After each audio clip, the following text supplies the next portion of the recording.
Good afternoon, everyone. So today the topic on which we are going to have a discussion is brain drain has to be stopped. So firstly, let us know the definition of the term brain drain. Brain drain is the immigration of technically skilled people from one country to another country. So today we are going to discuss on really this brain drain has to be stopped. What are the pros that we get by stopping this brain drain? Yeah, as we all know that for every problem, we need to know the root causes of it in order to clear it or in order to have a solution for it.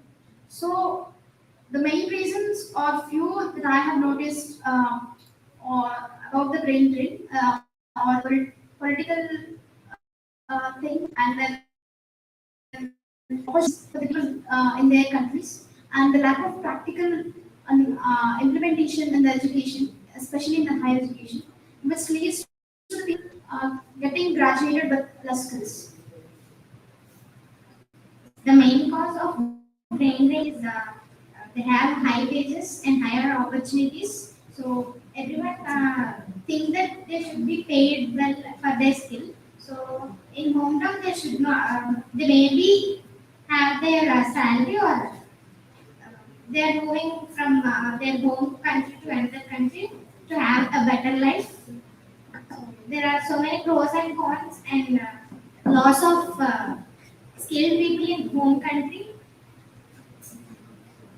The brain drain is majorly caused due to lack of payment and lack of education, and it should be selected first. I think the government should provide the students on opportunities for like dual citizenships, like most of them like they have more opportunities in outer foreign countries. They tend to stay there and not to come back to their home country. That's Yes, nowadays so many students are going to the other states because of less knowledge and because of less facilities in India. As we observed that in Canada there is so much recession, so many people has no jobs. Nowadays situation is very critical as compared to older days. So we should develop our Indian technology and we should improve our new technology by knowing the skills. We should improve our engineering colleges. Nowadays so many colleges are doing records of no practical knowledge. We should improve our knowledge. Yeah, I agree with all these points. Brain refers to an individual who migrates from one country to another country. Like it has some pros and cons also. Like pros means not all individuals are going and settle there. Some will return migration. Return migration also happens. An individual goes to a new foreign country and gains some new skills, and they come back to their own country and they improve here. These reasons. And there is some loss also like in healthcare technologies, like high professional uh, doctors are going to new countries, and they will have some less facilities by the professionals. Yes, besides return migration, we also have many people who have academically grown in their career by migrating from one country to another country. Not only from India, there are many people from many countries going to developed countries like US, Canada, and everywhere. Yeah, I agree with your point, but the main thing is uh, going to another country abroad and giving our services as a skilled person is and growing ourselves is a very good thing. But at the same time, we have to think about our motherland, which really helps us. We have grown in that motherland only, so it's our responsibility to again give back what we have received from it. So I think it's very important in that aspect to stop the brain. The brain drain has to stop. It means that many people have opportunities and they have skills, but they have very jobs in India. So, but they are migrating to another country for profit, for the chance. Things their aspects will be here.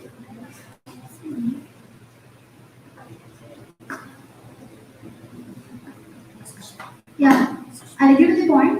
But what I think was In order to stop this or in order to decrease this brain drain, we have to make sure that the government especially and the organizations which are there to look after these institutions in the development. So we have to make sure that the proper facilities or the resources should have to provide by the government or by the officials in order to render the services to the country instead of going out and doing something. It's not only the responsibility of the government to develop our country, we being the future citizens of our country, like we also have many technical supports like Google and everywhere we can learn. Besides offline learning, we can do learn online and we can definitely strive for the development of our own nation. But instead of what we have learned and how much we have learned, if there is no company which can recruit us in a better way, and if there were no opportunities for us in order to serve or to give back, so I think what how much we have learned, it's become useless without proper resources and without proper opportunities. So we can just learn on how to make the resources useful for our upcoming generations. So we can definitely try for that and develop. Disadvantages, there is disadvantage by the brain drain. Like we should stop the brain drain, and we can reduce the brain drain. Like we can explore the new skills from the foreign countries. Besides stopping, we should just reduce it by upgrading our skills by the foreign countries. Like in India, it is like developing country. Now we does not have many skills, but we should have brain drain like for the upgrading ourselves by increasing our skills. For stopping the brain drain, we should do some works like investing in education and providing good opportunities for our country people to stop migrating from other countries. Yeah, I do think the same. So for us to go there and use their resources, I think that the governments and the industries should be brought to a home, and where we will be able to gain profit in our own country, and we will be able to promote like more of the industries that are built on our own.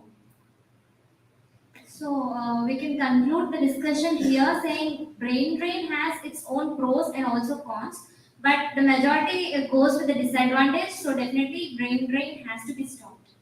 Thank you.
very good afternoon, everyone.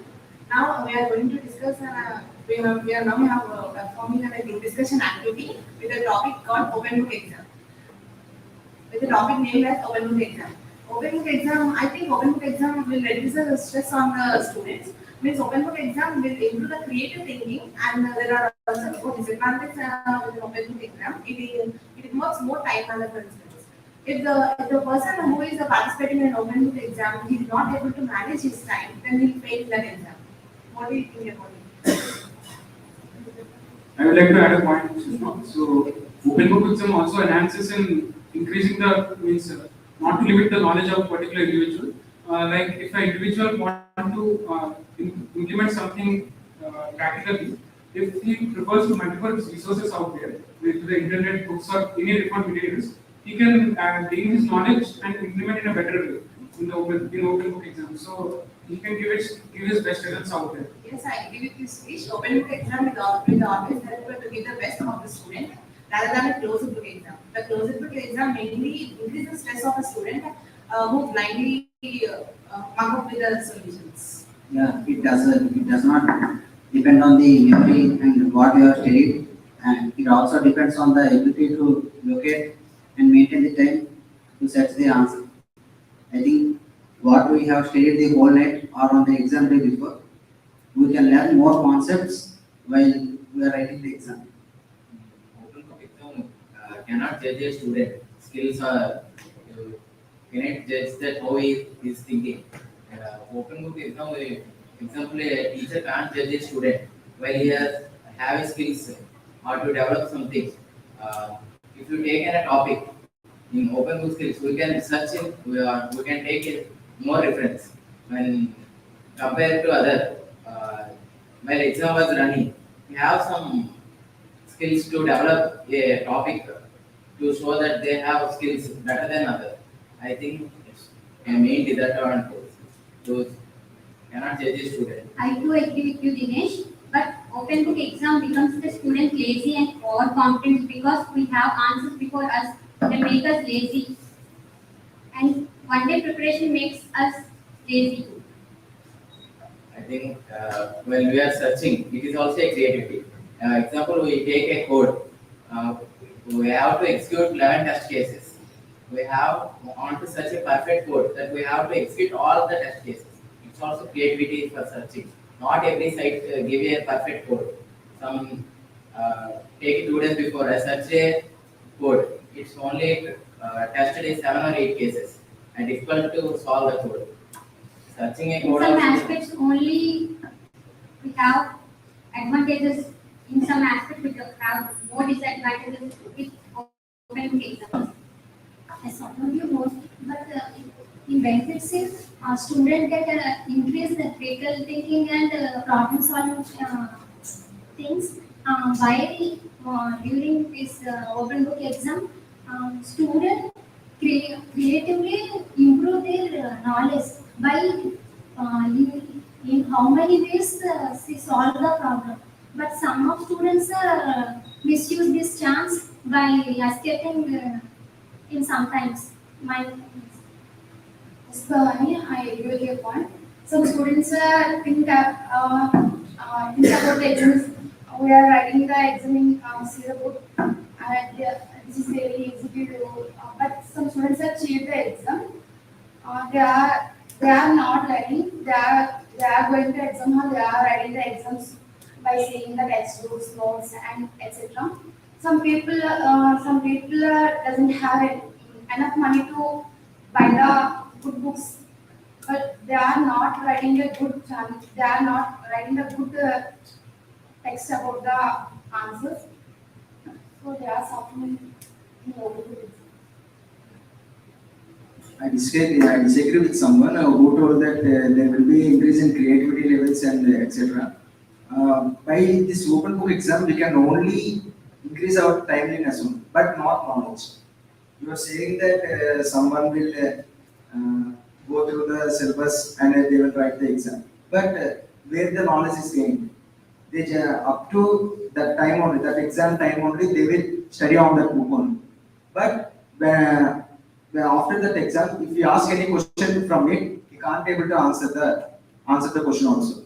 So it is the disadvantage, and only time taking is only clear in that one. No, I completely disagree with your point because if you work up the concepts and write the exam, you can score 100 marks, but after some days when you ask a question, the same scenario repeats. But in open book exam, we can have a deeper understanding about the concept, and in very less time, we will refer a lot of resources so that it also increases the ability of understanding the concepts quickly. Okay, I will ask you a question. Every student will not know. Someone will listen to the classes and he will understand the concept, what does the teacher says, and he will write on his own in the exams. But the If problem, everyone were doing the same in that exam by one-upping or cheating the exam, your point is correct.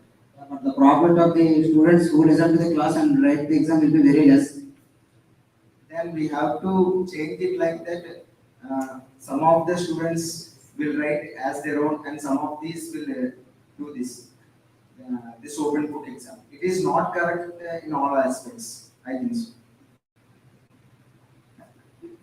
Sharon, as you said that they are mugging up the concepts and causing some they are raising issues. But open book exam is it's an external source. It's on based on the basic knowledge that the students have. On that, if they want to expand their knowledge, means if they want to push their limits of the particular source what they want to say. For example, you are writing an exam. You know the basic rules and basic concepts of the exam, but you want to just push your limits to know the external source of knowledge and to gain a better outcome. So for that, our open book exam will be a great option. Means you can explore different sources out there. You can explore different texts and concepts, different ideologies of the authors which are out there in the textbooks, and you can summarize to a better result. So I think that open book exam means should have a basic knowledge first, and after that it should be an external factor influencing that. So what's your opinion? Yes, Satish, I agree with you. In open book exam, we have two kinds of modes. One is restrictive and another is unrestrictive. If it is in a restrictive mode, they give any some restriction books only, so that for searching will be easy. Will be easy, and the time limit also. And when you face an unrestricted or unrestricted open book exam, then it is very difficult to search from it. And as you said, it also improves the creative thinking when our basic knowledge is known. But time management skills is very important in this open book exam.